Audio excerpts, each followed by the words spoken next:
Hello everyone, taste ఎంత కమ్మగా ఉందో తెలుసా? పొట్టలు చల్లగా ఉంది. ప్రాసెస్ ఏంటో చూసేయండి. ఫస్ట్ స్టవ్ ఆన్ చేసుకుని వాటర్ అయితే బాయిల్ చేసుకోవాలి. వాటర్ ఇలా మరుగుతున్నప్పుడు మనం సేమియా అయితే వేసేసుకోవాలి. సేమియా సాఫ్ట్గా ఉడికించుకోవాలి. ఇలా ఉడికితే సరిపోతుంది. ఇప్పుడు వాటర్ అంతా స్ట్రైన్ అవుట్ చేసుకోవాలి.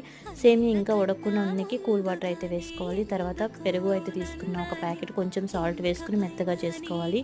చల్లారిపోయిన సేమియాని ఇందులో వేసేసుకుని మొత్తం పెరుగంతా సేమియాకి పట్టే విధంగా ఇలా కలుపుకోవాలి. తర్వాత ప్యాన్ పెట్టుకుని స్టవ్ ఆన్ చేసుకుని తర్వాత ఇలా ఆయిల్ వేసుకుని పోపు దినుసులు అన్నీ వేసేసుకోవాలి. నేను కొంచెం పోపు ఎక్కువనే వాడతానండి, ఎందుకంటే నాకు పంట కింద తగులుతూ ఉంటే చాలా ఇష్టము.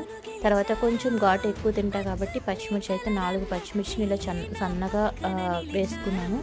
రౌండ్ చక్రాల్లో కట్ చేసుకుని తర్వాత ఎండుమిర్చి, కరివేపాకు ఇవి కొంచెం వేగిన తర్వాత స్టవ్ ఆఫ్ చేసుకోవాలి. తర్వాత మనం కలిపిన దాంట్లోకి ట్రాన్స్ఫర్ చేసుకోవాలి.